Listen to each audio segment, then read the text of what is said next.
There is a hadith which has been universally accepted all through our 1400 years of our history. There's only be a very, very, very, very insignificant number of scholars who have questioned this hadith. The overwhelming majority for 1400 years have accepted the hadith. That when you see the black flags coming from the direction of Khurasan, go and join that army. Even if you have to crawl over ice. It's 2 hadiths I'm joining now. 2. Go and join that army, even if you have to crawl over ice. Because no one will be able to stop that army until it reaches Jerusalem. Apart from my comment concerning the authenticity of the hadith, and that is that it has been universally accepted, except by a very few, it appears to me that this army will be able to successfully march to Jerusalem only after Gog and Magog have destroyed themselves with that nuclear warfare. When that nuclear warfare takes place, if we have any scholars of physics and so on here, you can help me. But I have a suspicion. I'm not a scholar of physics.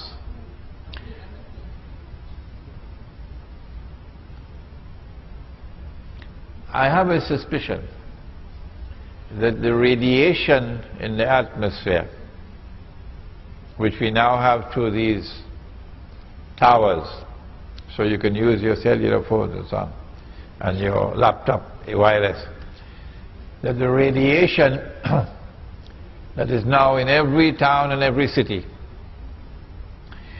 will function as an agent when the nuclear explosions take place, would function as a conductor to incinerate everybody. This is a hypothesis. I want a specialist to examine this hypothesis, because I want to get out of range of that. I want to get out of range of that radiation. The army would march after that Gog and Magog war takes place.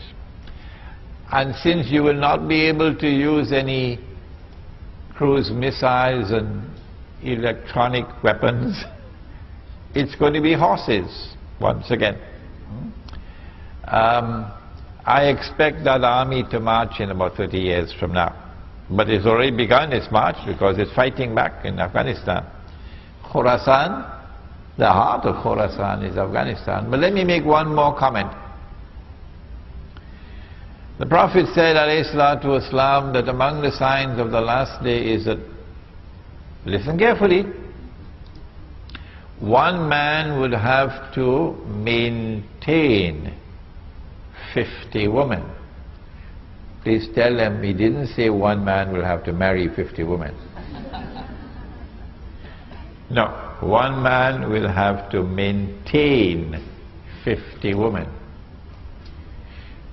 1400 years ago he said that. And I believe that is around the corner. The fulfillment of this hadith is around the corner. I believe that this hadith is telling us that there is going to be a calamitous decline in the birth of baby boys. Only baby girls are going to be born. Rare would be the birth of a baby boy. Why? Why? The medical doctors have explained to me that the sperm has male chromosomes and female chromosomes. And when the male chromosome fertilizes the egg, then a baby boy is born. But when the male chromosome does not fertilize the egg, then the default is a baby girl.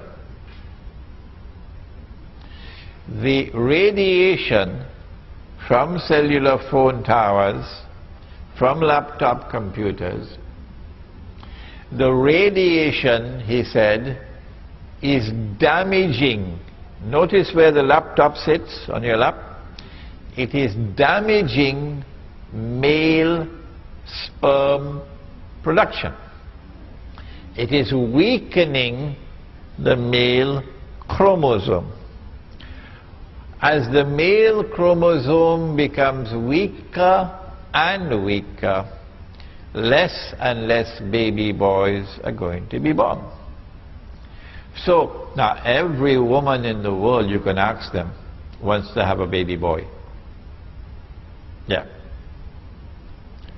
The only place you can get a husband who can give you a baby boy